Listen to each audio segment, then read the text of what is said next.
What's going on, everybody? It's Ryan here. Today, we're going to talk about everyone's favorite cryptocurrency, the infamous Bitcoin. It is hard to believe that Bitcoin has hit $40,000. That is freaking insane. To believe that I actually bought some cryptocurrency or some Bitcoin back when it was around $5,000 or $6,000. I think it's nuts to me that this digital currency has just skyrocketed in the past couple of weeks. Couple of days actually. In today's video, we're going to talk about where I think it's going, whether it's a good investment or not, and some general principles on investing in speculative assets. So there are 5 things I want you to think about, or 5 things that I think about when it comes to investing in speculative assets, or even actually just any kind of investing in general. The first thing is a catalyst. That means some sort of event. It's something to be considered, but as I go down the list, you'll find out it's actually not as important, but something still to be consider in the future when you are choosing investments. Number 2 is revision to the mean. And that simply means what revision to the mean is essentially when it's like a slingshot, when it has a midpoint, when it goes too high or if it goes too low, it will revert back to the mean. It's a pretty simple concept. If you think about a stock that trades between $10 and $40, revision to the mean is essentially somewhere around $30 or $25, something in the middle. Next is to be fearful when other people are greedy. Then of course, be greedy when others are fearful. These are from Warren Buffett, his quotes. And the last thing is long-term mindset. So these 5 things I want you to think about, because in my mind, there are sort of the things that there are filters that I put things through when I make decisions on investing. And it's important to understand this because the first thing when I say catalyst, I like catalyst because it's actually the thing that kind of gets you interested in investing in the first place. When you see Apple is doing well, or you know, Bitcoin is doing well, or just some sort of event is going on, it gets you interested in the market, it gets you interested in investing. But then the last one is long-term mindset. That's the stuff that's actually quite boring. It's boring because it's like watching paint dry. And the truth is, majority of investors, successful investors, like I mentioned Warren Buffett, they have become successful because they have had long-term mindsets. So a lot of the time, a catalyst is really just a little blip in the whole scheme of things. So taking these 5 things into consideration, let's talk about Bitcoin and where I think it's going, where it will probably go, and some consideration when it comes to investing. The first thing is the catalyst, right? The biggest catalyst when it comes to Bitcoin actually has to do with this thing called a halvening.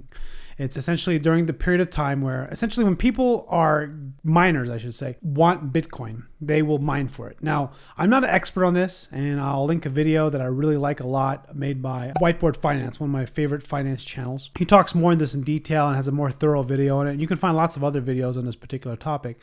But essentially what it means is that when miners mine for Bitcoin, the amount that they're able to get decreases. It happens approximately every 4 years. And the past halvening occurred around May 9th, 2020. And there's a special thing that sort of happens, this catalyst of the halvening that occurs. What happens is usually about 1 to 1.5 years after the halvening, Bitcoin skyrockets in price. It typically doubles in price. I'm going to show you some charts here, kind of give you an example of what happened. This is a pretty good one I like a lot. You take a look on this chart here, you can see that these are the periods of the halvening, one in 2013, one in 2016, and then again, one in 2020. And you can see that, 2020, this is an older chart, and, Bitcoin's around, $15,000, $16,000. We're already at 40,000 now. So the halvening occurred around this time. You can see about a year and a half later, it skyrocketed to 40,000. You take a look over here. The previous halvening was on 7/9/2016. So this is about right here, about $512. And you can see how it skyrocketed over here to 16,000. So it just kind of gives you an idea of sort of like what happens every time a halvening occurs. That's a catalyst event. And all this really is just pattern recognition, right? There's something that occurs every time something happens. Not every time, but usually when it happens. And when this occurs, you want to take note of it. The next thing to consider too is reversion to the mean. So now I'm going to talk about this, and here's the reason why. It's because right now, Bitcoin is overextended. It's so overextended that I don't know if it makes sense to invest in it right now. I think that, again, going back to the fifth thing I talked about, which is long-term mindset, if you're going to buy just a little bit every single week, I think it's okay. I think if you're going to dump a bunch of money into it to be very speculative and gamble away, I think that I think the risk is too high because it's too overextended. However, I do have myself set up so that I am investing like $250 a week, maybe $100 a week. I can't remember what I have set up on Coinbase. And I do this because I do kind of want to always have a long-term mindset when it comes to investing. Because when you have this long-term mindset, you really end up beating out everybody else. It's kind of the whole process of just kind of thinking about how you want to manage your own investment portfolio. Now, the truth is, I don't have a lot of my net worth in Bitcoin. I mean, I have a decent amount, I should say. I mean, it's less than 10%, but it doesn't mean that I'm like have all this conviction. In fact, with Bitcoin being overextended, I'm a little bit tempted to just kind of sell a lot of it. Sell all of it or sell half of it. But then that kind of goes against a lot of it goes with one particular thing I'll tell you right now, which is revision to the mean. So it's overextended. It's kind of outside of the range of the mean. So that means if I sell now, I can buy back in I'll sell now and then I'll buy back in. So that's a way of playing the game. There's nothing wrong with that. But I will tell you that if you're not a trader, if you're not someone that can really babysit,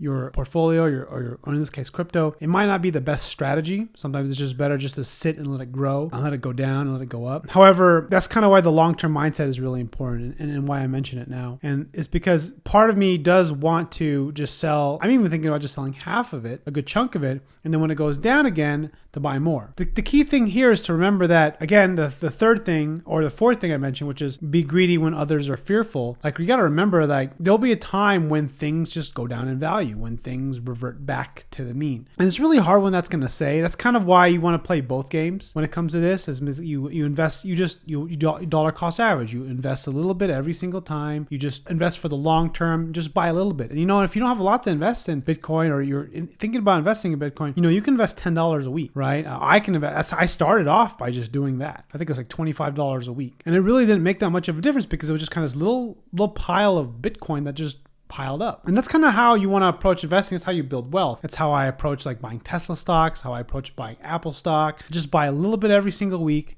and just to kind of build a portfolio. Because when you have this long-term mindset, you're able to really build the wealth over time. And that's kind of like I would say 60 to 70% of my mental being when it comes to investing in the markets. That's kind of how I look at it. But then when it comes to like taking advantage of opportunities, a little bit short-termness of it is the 40%. That's when something gets too overextended, I might sell a good chunk of it. Or better, there was a time where I think I bought Tesla before it split. I made like over 100% gain, and then I just sold pretty much all of it. And the truth is, I got really scared. That's a big part of what happened. So sometimes it just, looking back, again, a lot of things happens in hindsight. If I just went ahead and just let it sit there, it probably would have been better off. So it's kind of a hard thing, depending on where you're at in your investment life. Looking at Bitcoin, you have to think in this kind of way. Where are you at in your portfolio? Like, one of the things that got me into investing in Bitcoin in the first place was just the idea of just putting 1% of your net worth in there, right? It's just kind of like a hedge. It's such a small amount, you can just go ahead. And over time, what happens is as I begin to research more and learn more about Bitcoin, I found that maybe I can put more of my net worth in there and maybe grow it even more. And that's kind of what I did over time. But this price pattern doesn't lie. This price pattern is very significant in my opinion. This is kind of what I look at. I look at this and I see this process of what happens when Bitcoin halves. The halving occurs, right? And you can take a look here, look at what has happened here. This is a different trading software that I use called TradeView. So you can see here in May of 2020, right, which is right here, right? So you can see how it just skyrockets up here. So what's likely going to happen again, right? It's probably going to, who knows how much higher this is going to go. But if we kind of look back at history of the previous trading period or the previous section here, you take a look at what is this? I think I have another chart here that's better position. So 2016, I think it was, right? So this is 2016, so middle of 2016 here. So you can see how it was right here on the 500s where the previous happening before it skyrocket up to here. So what is that? That's a huge up gain. You think about this, 500, what is that? Man, that's freaking nuts. It's like 1730, 34x, right? So we take a look at here, back here in May. And, so how much is it? It went 4x. So this can potentially just really go even higher. So, the greed in me wants me to just buy this just to sit here. I mean, the truth is it seems really high. It seems overextended, but it may go higher. But I do know for sure, I feel pretty confident that it will probably correct. Wherever how high it goes, it's going to go down like 50%. So it may actually, maybe, let's just say this is the high. It may actually go back down to the 20%, $20,000 mark, right? So that's just something to consider. That's the reason why you don't want to. I personally don't invest a lot in Bitcoin because of how volatile it can be, right? So that's just. I mean, to me, that's the thing that I really look at the most, is just to kind of avoid having a large portion of portfolio just go up and down, especially when you don't really necessarily understand it, or you don't have control over the asset. Like example, as a business, when you run a business, you have control over the asset. You can make different kinds of decisions that can control the performance of the business. Whereas with this, it's kind of like you have to really manage your risk. Now, another thing to consider is remembering what the halvening is. It essentially is the amount of Bitcoin able to mine decreases. Because remember, there's a maximum of 21 million Bitcoin that's going to be available to be ever mined ever. And when you think about this, that means over time, it's automatically going to cause the value of Bitcoin, or it's going to cause scarcity in Bitcoin. And when this happens, the value goes up or tends to go up. So with that in mind, it just makes sense to understand that every time this halvening occurs, every time as time goes on, the value of it continues to increase. Maybe that's not actually accurate. It's the truth is it becomes more scarce, because the truth of what makes Bitcoin have any value in the first place is that we give value to it. There's enough people out there that believe that Bitcoin has value. And because enough people believe Bitcoin has value, it will continue to maintain value and grow more, especially as the hedge funds and all those money managers start to invest more in Bitcoin. That's actually one of the biggest reasons why it's going up in value, is because so many of these money managers are investing a lot in Bitcoin. This is why it's a good idea to not really have more than 1% in cryptocurrency or in Bitcoin, especially when you're just kind of new to investing, or maybe you're just trying to get comfortable with the idea of cryptocurrency in the first place. Because 1% is not going to have a dramatic impact on your net worth. I think it's a good way to hedge yourself, like I've said before. However, until you really can spend the time to really understand the asset a little better or feel comfortable with it, that's the time when you start to increase more of your percentage in it. I do think that Bitcoin is going to be the future. It's going to be a big part of the future, but then again, it's still very unknown. It's still very volatile. And I don't think that you should put too much into it. I think that for most people, or for myself, I should say, to be mostly invested in the markets, just the general stock market, stuff that's in the S&P 500. And the truth is, most of my investing is really in my own personal businesses, because those are the things that I understand. Those are the things that I trust, or the things that I'm comfortable with the risk. Because at the end of the day, it comes down to risk management. And that's kind of why I started off having these principles, or I should say mental models, to kind of view things from. And that is catalyst, revision to the mean, be fearful when others are greedy, be greedy when others are fearful, and having a long-term mindset. Of the 5, I think the last one, which is long-term mindset, is the most important part of this whole process. Because if you don't have this long-term mindset, you end up becoming this gambler. And that's definitely what you don't want to do when it comes to investing in crypto, gambling on crypto. Because the truth is, I look at a lot of things a lot like gambling. I really do. Some say it's investing. Some people say that, you're making good, careful decisions. But the truth is, I think in any degree, life, business is a gamble. And you have to kind of always remember that, right? You have to think about, there's going to always be more that you don't know than you know. So with that said, let me go ahead and just tell you my opinion of where Bitcoin is and where I think it's going to be, and we can kind of go back in time to see if I'm going to be right. But based on the way the chart looks and the way things have been happening with the halvening and all these kinds of things, it looks as though that Bitcoin is probably going to go well above 40,000.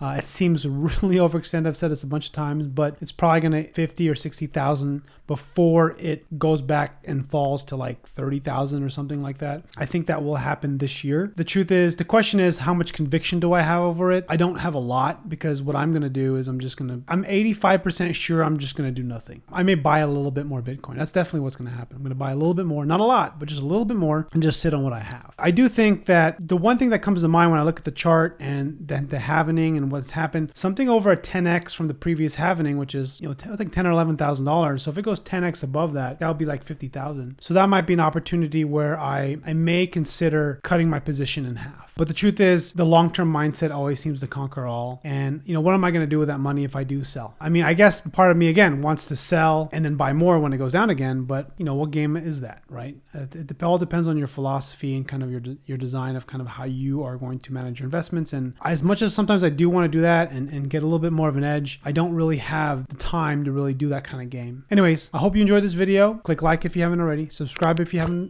not a subscriber, and I'll see you guys all on the next video.